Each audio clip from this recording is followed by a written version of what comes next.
It's a new day for all of us. Hello, my name is Van Ritchie, and it is an absolute pleasure to introduce you to Peel Back the Onion, a regular podcast where you are the most important person of the day and where life issues and challenges get to be peeled back so you have the best day of your life.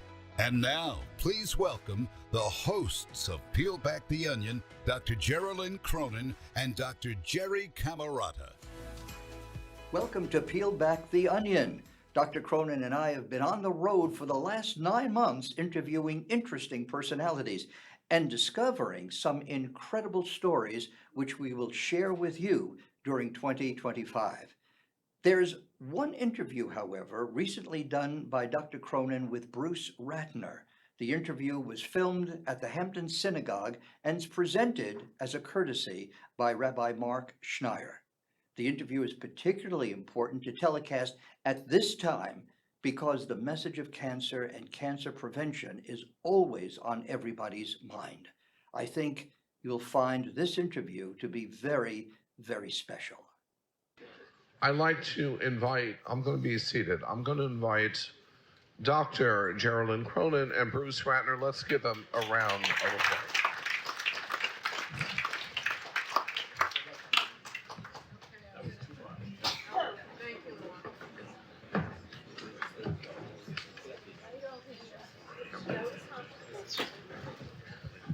Get up here with all my trouble. Yeah. We're ready? Good morning.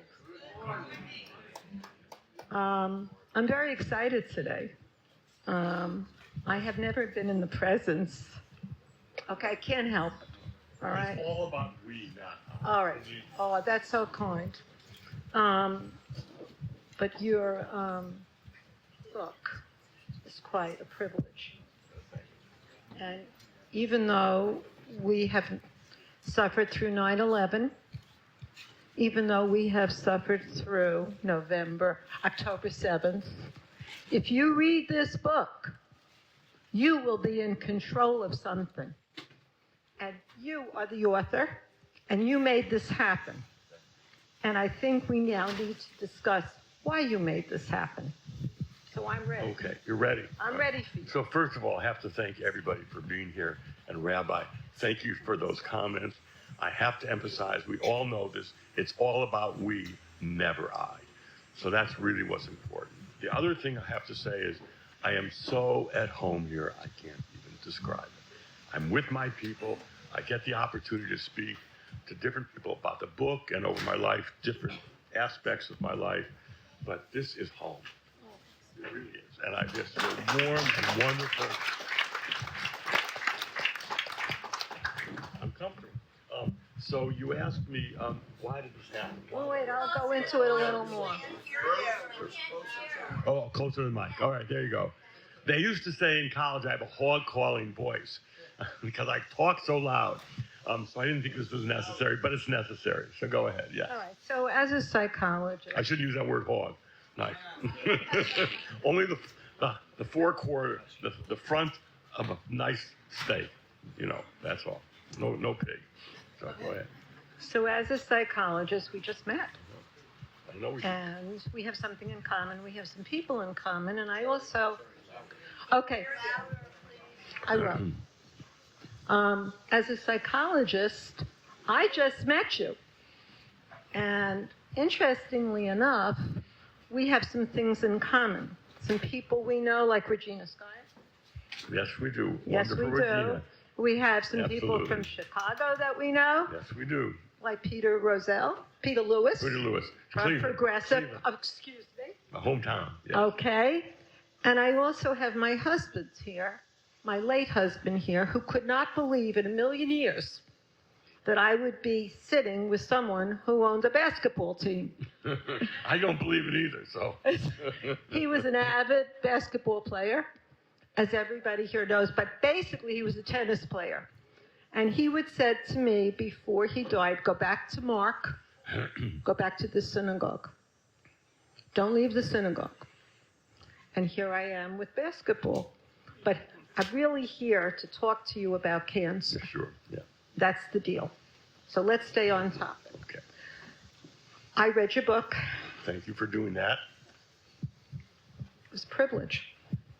I also read about the 5 significant losses in your life due to cancer. And I would like you to take a moment to talk about that. Maybe you could go over your family lineage a little bit. It's good to get background history when you're dealing with a new person and to engage us in why you wrote this book. So it's all yours. So a little bit of family history, some of which you won't expect, and I wouldn't say this to any other crowd. So my mother was one of 12 children. She was 11th. I had one grandparent who lived when I was 5 years old. She died. And so I remember her having cancer in our house. And I think I remember saying to myself, I don't have to worry about this disease. That was 75 years ago, and we still have to worry about it. So that's one grandparent. Second thing is my mother died at 28 of, I'm sorry, of me at being 28, so you don't say woo. It is woo for me, though, I will say. Father died when I was 16 of heart disease, had it most of his life. My mother died when I was 28, and that was all very difficult, and she died of cancer. She died of colon cancer. And then I had my sister-in-law, who I was inseparably close with, who died at 36 of cancer, BRCA. And then my dearest brother, because there was no parents, but my brother and I were inseparably close. I had a great brother. He was a human rights lawyer that was world famous, and he died at age 71. And I was like the younger twin brother, even though I was a year and a half different. That was Michael. Michael Ratner, right. Yes. Even when I look at old videos I see, or old TV, or actually 8 millimeters, he turns his tricycle this way, I turn my tricycle that way. And so I was very close to him, and it was really a great tragedy for me. And what happened was, this was 8 years ago, and he was at Sloan Kettering, and he had metastatic disease. And I was on the board of Sloan Kettering for 20 years, and I thought, well, this can be cured. And so they gave him all the drugs, immunotherapies, and he seemed to react pretty well. And then he died. And then I turned to the people who took care of him. I said, well, wait a minute. Don't you cure cancer here? And they said, well, when it's metastatic disease, we don't cure cancer very often. And they said, actually, you have to catch it early. And so what I decided thereafter that I had to talk about that, and I had to tell people that. And I had a science background. I majored in physics and all kinds of things like that. And so I had a huge interest in science all my life. And so I decided I would take my time and write a book about early detection of cancer, because that is really the way in which we survive, by catching cancer early. We all instinctually know that. Every one of us knows that. But the problem is we don't always do what's necessary to catch it early.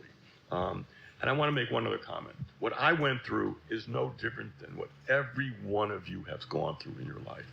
We all have parents, brothers, sisters, maybe ourselves, who have had cancer. We've watched people suffer it, and we say, why is this happening? And by the way, we've had no advancements in cancer for 50 years for advanced cancer. The same death rate that we had 50 years ago, which is incredible. And another thing is, we're going to be here for, say, 45 minutes. Right. 45 people will have died while we sit here, 1 per minute in this country. And the worst thing about cancer is it's growing. More and more cancer is coming. And so I decided people have to know about early detection of cancer. And people have to start doing something about early detection of cancer. So that's how this book got written. It got written out of sorrow, Right. Tisha B'Av, and it got Right. written out of trying to do something tikkun olam. And I really feel that part of what I was doing was tikkun olam without necessarily being conscious of it. How do I help people? And that's what this book is about. Okay. I'm going to ask you the next question. Some of it you've answered. I'd like to add a little, too. Could you discuss the key message or main takeaways from the book regarding the importance of early detection And what are we doing right? And where are we falling short? And then I'd like to add, after you answer that question. We talked about it. You're Right. going to add some very important. Thank you very much. You will. So the answer is, what are we doing right and what questions? What are we doing right and what are we doing wrong? Well, the first thing is something which is going to sound like, throwing money. There goes my great voice. So the answer is, first of all, I'm going to go like this. See that? That's $27 billion that an immunotherapy called Keytruda makes per year. See this? That's how much the National Cancer Institute spends on cancer, $7 billion a year. Where's my finger now? Here. Oh yeah, it's okay. $600 million is how much we spend on early detection. So first thing that has to change is the amount of money we spend on early detection. It has got to equal something close to treatment. One comment about treatment. Treatment, there are probably 30 immunotherapy drugs. The average length of time for the best one increases survival by 9.1 months. And it costs about $200,000 a year. But, and it's for lung cancer primarily, for $241, you can get a lung cancer screen. It's like a mammography, very little radiation, and they can catch the cancer early. If you have ever smoked, even if it was 20 years ago, or 30 years ago, or 10 years ago, or you're still smoking, you must go get a low-dose CT scan. We just had a friend, Lynn and I had a friend who we traveled with. She hadn't smoked for 25 years. She read the book. She got home. She took a low-dose CT scan. It takes about a minute and a half, and they found an early cancer, stage 1, and she survived, operated on 2 days. It was easily resolved. Had she waited, she would have gotten stage 4 cancer. 85% of people with lung cancer catch it when it's too late. So what have we done right? What have we done wrong? One, money. We have spent money in the wrong place. Don't misunderstand me. I've been on the Sloan Kettering board for 20 years, Weill Cornell for 20 years. I've been involved with cancer for a very long time. The people I work with are extraordinary. The scientists are extraordinary. I don't want to take anything away from them. On the other hand, we are oriented toward the therapeutics, not toward trying to avoid it. There's a good statement about it, which is, if I discover a cure for, say, colon cancer, I'm going to get a ticker tape parade down Wall Street. If I prevent it, nobody knows. And so there's no glory in preventing. There's great glory in discoveries. And so that's where the orientation happens to be. And that has to change. And we have an NCI, National Cancer Institute, which is oriented toward the very fancy drugs, the immunotherapies, and so on. And I don't want to be negative on the immunotherapies, but I will tell you something. What's happening in terms of the cost of drugs because of immunotherapy, which works barely, is really a shanda, period. And it really is. So what's the good, though? The good is we do have tests. We have 5 different tests that we all kind of know about. Pap smear, colon cancer, lung cancer, breast cancer, and prostate cancer. So those tests work. They're all available to us. We've got to do it. And it's hard, by the way. Here's something amazing. Lung cancer, #1 killer in the country in terms of cancer. And approximately 150,000 people die of lung cancer per year. It's 25% of all cancers. And yet only 5% of the people eligible for this low-dose CT scan actually do it. So one of the things that we have to do, and we're working out, we can talk about that at the end, we've got to get more people to do all of these different things, these screenings. And there are new tests coming out, there's technology coming out, there's some money coming into it, but it's got to shift. It really has to shift. But it's all of our responsibilities to make sure we get screened. People often at the end say, well, what can I do? The #1 thing you can do, if you know anybody who has smoked at any point in their life, you must insist that they get a low-dose CT scan. And I must say, the government says after 15 years, you're okay. That is not true.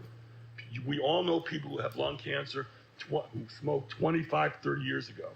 The government tells us the wrong thing. So the one thing I want to ask you is, please, anybody you know who used to smoke or smokes must get a low-dose CT scan on a regular basis. So I could keep talking. But all right, I'm going to respond now help to me you. out on something. I'm going to just say this. Jerry talked to me ahead of time about something very important, because the question is, why don't more people get it, right? Okay, thank you very much. You are humble. You're very humble. I'd like to see you in my office. You'd be a great patient. You'd be easy. But I've been to plenty of you. Oh, have you? Well, maybe yeah. that's why you wrote the book. I'm beautifully Jewish neurotic. I love it. All right, so here we go. Then you would understand what I'm going to say to you. The biggest issue here is what gets in the way of people being compliant, people going to doctors, people getting tested. I would like to say that women do it far more than men. Okay?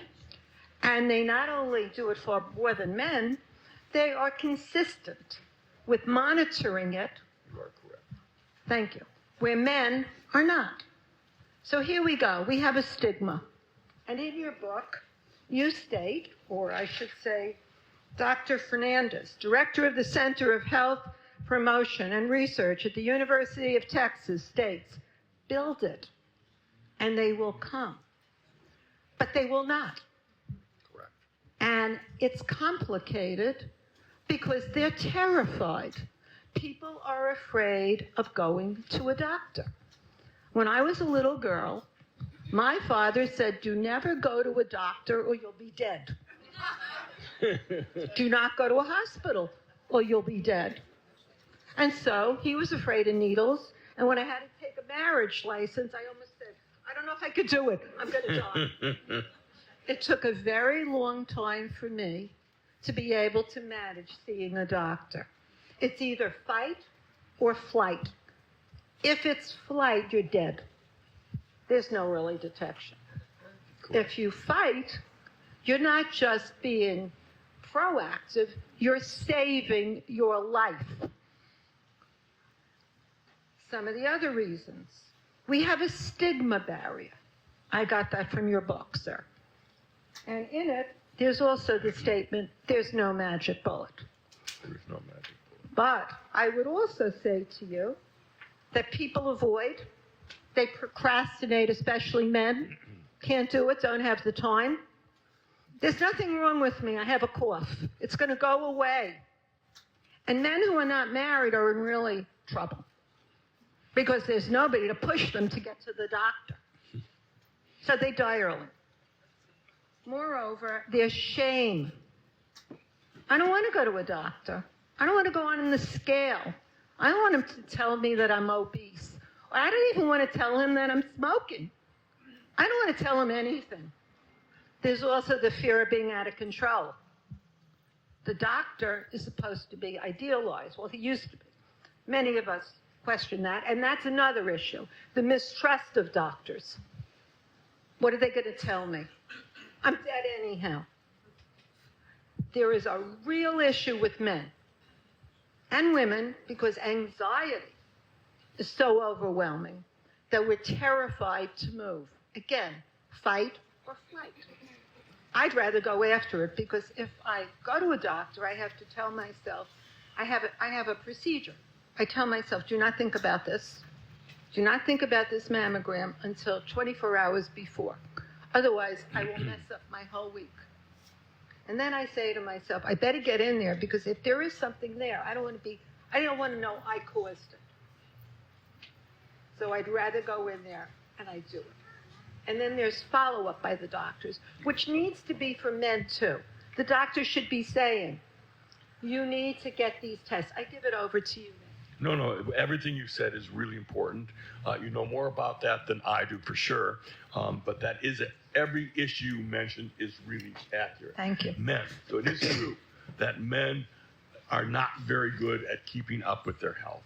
And we find it particularly with lung cancer as opposed to breast cancer and mammography. 70% of women get mammography on a regular basis. 5% of men who are eligible for low-dose CT scan actually do it. So that is a huge issue. And one of the really problematic things is that cancer is growing like that. We will double the amount of cancer incidence we have in about 15 years. And different cancers, which we all fear, pancreatic cancer, is on the uprise. And there is no really good test for pancreatic cancer. Now, there's hope, as there is for so many things. And as Jewish people, we always know there's hope. The hope is that there are tests being made now, blood tests, which can detect 50 different cancers. The company is called Grail. The test is called Gallery. One can take it. It's expensive, and it's not perfect. It's still on its way to getting more perfect, if there is such a thing as more perfect.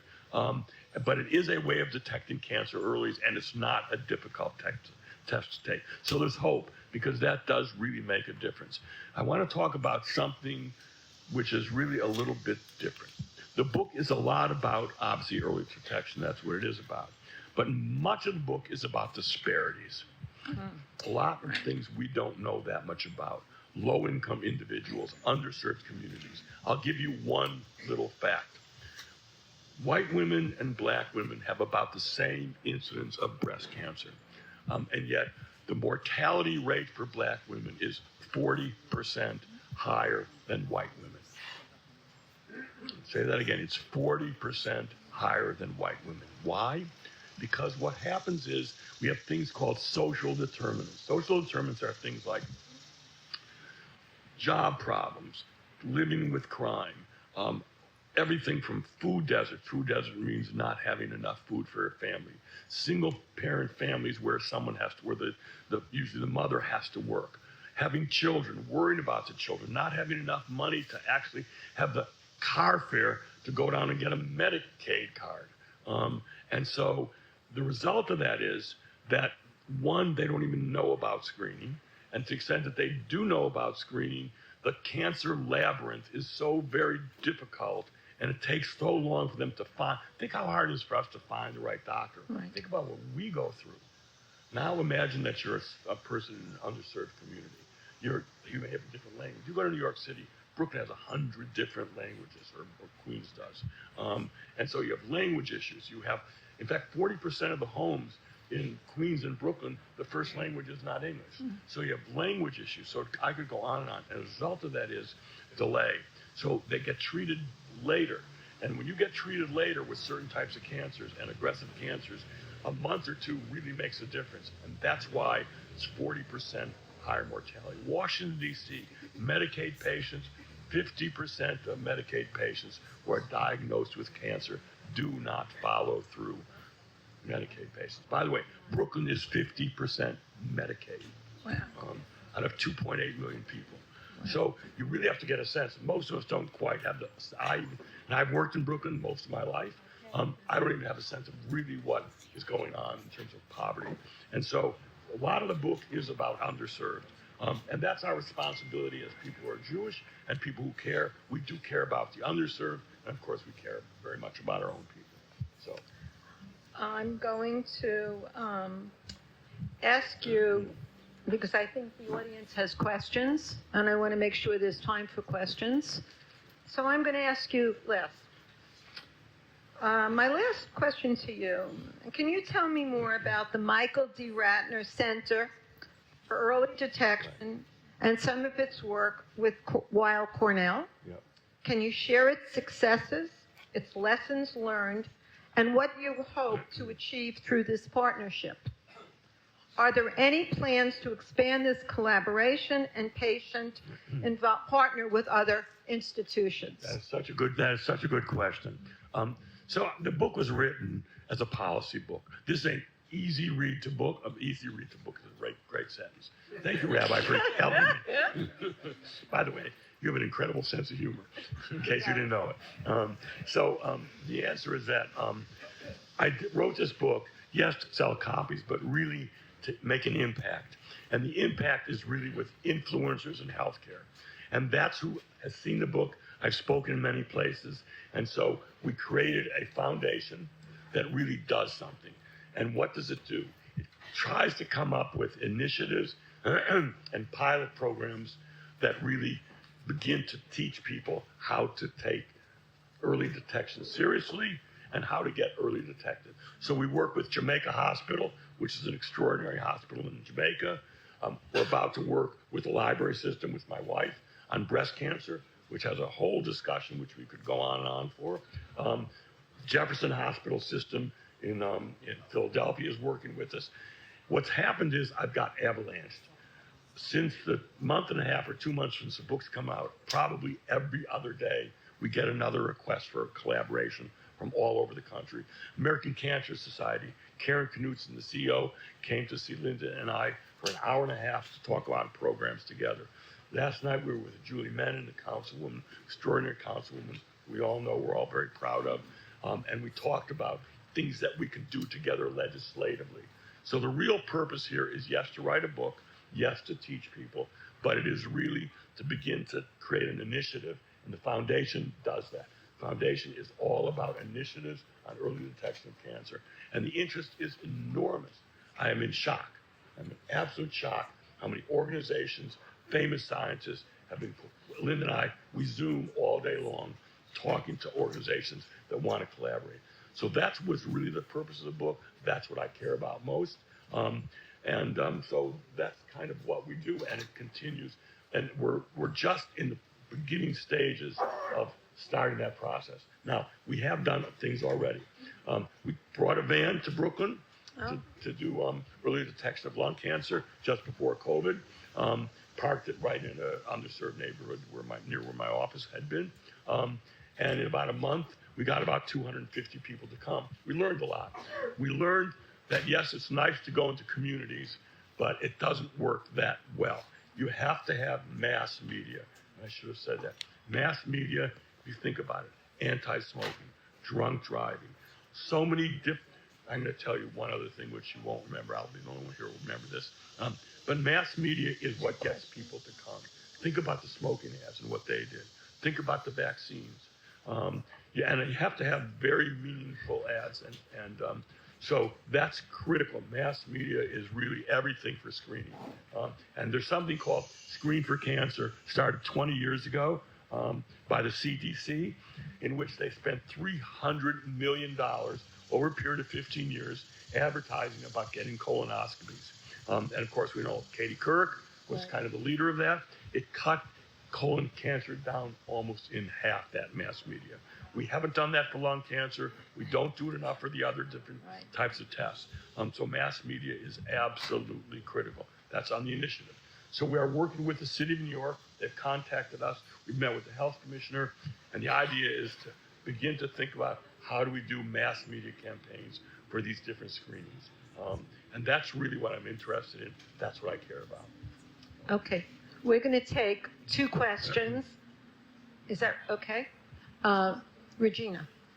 Bruce, this is a fabulous presentation, and you have so many leaders here, generational leaders. One of them is Connie Rubin's mother.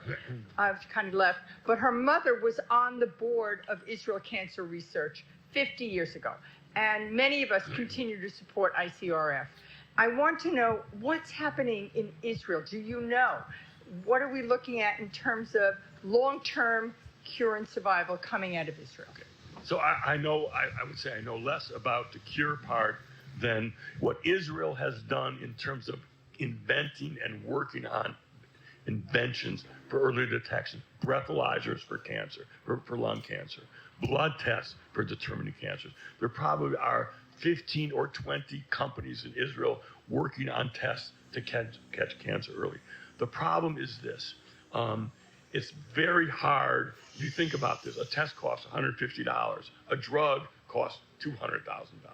The problem is it's very hard to economically make these tests work because they only sell for $150 and it's very expensive to create. However, Israel is a leading country really in every kind of way, but particularly in testing equipment. Breathalyzers is a very good example. In terms of treatment, we do have a very, very strong, between Technion and Hadassah Hospital, we are very good at treating cancer, extremely good. But I will tell you this, something this big is 1 billion cells. Each one of those cells has a different mutation when you have cancer, and it's survival of the fittest. The one that's the best wins and it grows. And that's what makes cancer so very complicated. It's such a complicated disease. Look at that, 50 years we've been working on the research, millions, billions of dollars. the drug companies, billions of dollars spent on research. So treatment is really a very difficult and intractable, and I spent a lot of time on it at Sloan Kettering. It's very difficult, but Israel is its normal, innovative, and incredible self.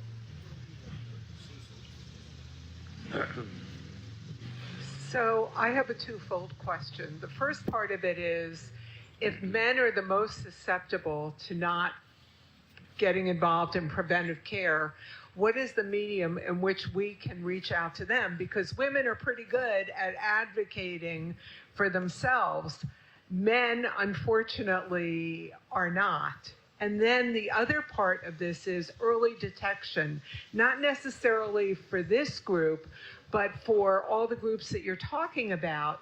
It's one thing to have the early detection, then to get those people into the system where they're being treated in a timely fashion, in my experience, is extremely challenging and frustrating and very diminishing to the general population. So those are my two questions. I'm going to answer your second part first, and I left it out. Patient navigation. Patient navigation is the single most important thing to resolving the problem. So we can find it. How do we treat it? How do we get people through the labyrinth? And so about 1990, an African-American doctor who was at Sloan Kettering decided, I don't want to be at Sloan Kettering, I want to be at Harlem Hospital. And he discovered that women who had breast cancer didn't follow up. And he realized that they need patient navigators. A patient navigator is somebody who follows the whole process, everything from the screening to explaining to the person what they have, to getting insurance, to making sure they show up for appointments, and then when they actually go into treatment, that they do it quickly, that they get a doctor, that they're told if they need child care, patient navigator arranges for that. Transportation turns out to be in New York City one of the most difficult problems. So we're in this program that we're doing, it's $40 to transport the individuals because they're not old. But the point is, patient navigators is critical. It's critical for all of us, frankly. The problem is our government does not insure for patient navigation. And it's a huge problem. I would say if there's one thing, and that I did leave it out and I apologize, there's one thing that's probably the single most important thing is patient navigation. And we all need it. We all really need it. We all need to have that. And your first part of the question was the man question. I'd like to I didn't go- want to answer that. No, I'm going to go to that. Well, let me just make one comment about the man thing. You know, Go ahead, Mark. I was, guys, I was remiss in not recognizing your dear wife. I was going to say you have a question. All right, so that's how I'm introducing you to Linda. Linda Johnson, you should know, is the president of the Brooklyn Public Library. There's 62 branches of libraries in Brooklyn. This is the one who's in charge, and now you can ask your question. I'm going to say something first. Yeah. I am the luckiest person in the world. I am, really. So I apologize for not introducing you earlier. Absolutely no need to it. I just think that there's a topic that this audience might be really interested in. If you could just speak for a few minutes about what the advent of artificial intelligence is doing in the field of early detection and cancer. Okay. Artificial intelligence is important. It is critical. Why? Imaging. So breast cancer is a very good example. The problem is it's very easy to miss certain cancers, certain types of cancers, certain cancers, I should say, but also certain aspects of breast cancer, dense breast, which we all know about it for women. It shows up as white, the same color as cancer on a mammography. And so what's critical is AI. So the right way to do it is, number one, mammography, and then AI rereads it. And it finds things that others don't find. I want to make one other comment. We have a system in this country where in order to do a mammography, you only have to read 480 a year. The UK, you have to read 5,000 a year. So that means we don't do such a good job. That's why AI is important. AI is important for lung cancer, early detection. And the imaging AI has a huge importance. The other area where AI is there's a big importance of propensity to get cancer. Almost everybody in this room probably has some propensity, I'm sorry to say. Propensity, likelihood. So what's the likelihood? Are you more susceptible to cancer? So AI is very good at looking at patterns. So you look at thousands and thousands of genes, and AI can pick up a pattern which shows a higher propensity for cancer. Now that's just in the early stages, but that's where it's going to become really, really important. So thank you for asking that, dear wife. I want to go back to men for 1 second, and then I really do believe that there is a resistance on the part of men to go to the doctor. I think it has to be addressed. And if there's anything that I could do today, I'm not really that concerned about women because we're in check with our body.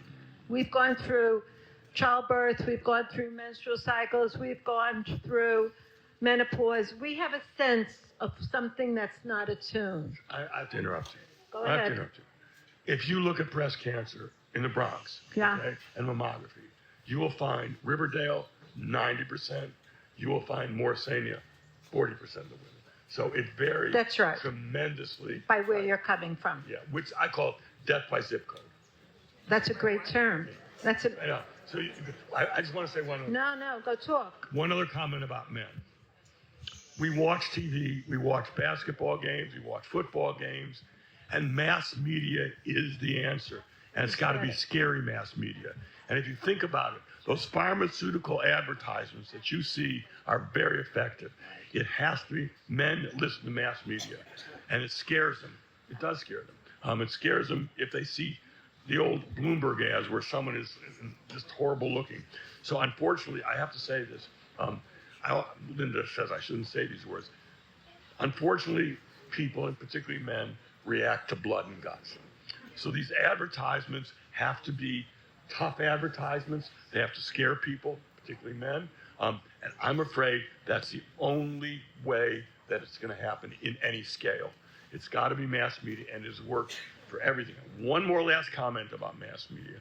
Does anybody here remember Sabin Oral Sundays?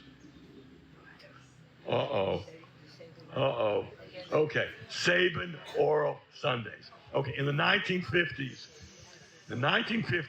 polio was everywhere, okay? And what happened was there was a shot. Salk invented, one of us invented it, boing. And then someone named Sabin, also Jewish, comes up with a sugar cube. And the sugar cube, this United States vaccinated 100 million people in 2 years by Sabin Oral Sundays. Every Sunday, there was campaigns up and down the place. We got rid of polio by mass media and Sabin Oral Sundays. So that is a possible thing we should do. We should do mass media, have a Sunday in which you are God forbid a Saturday, a Sunday. Actually, we'll get a dispensation, right? Yes, dispensation. So we need to do a mass media campaign, honestly, for these different things. And that's an answer to men. Because men do get scared. They get scared. They get scared easier than women. So. I know they do. They're also superhero guys. Anyhow, we have to conclude. Well, thank you all very, very, very much. Thank you. And thank you, Rabbi. And I want to thank Jerry and Bruce. You know, I don't have to remind Bruce Ratner of the Talmudic principle: if you save one life, If you save one, yes. you save the whole world. Correct. Imagine, because of this discussion, if just one person tomorrow, if you go visit your physician and you take that early detention test, and because of taking that test, you discover that it's time to address the challenges ahead, you, the two of you, are responsible for having saved that life. And I cannot thank the both of you. Come say hello to our two very, very special honorees, and have a wonderful day. We'll see you tomorrow night. Roger's speech at 8:30. Thank you.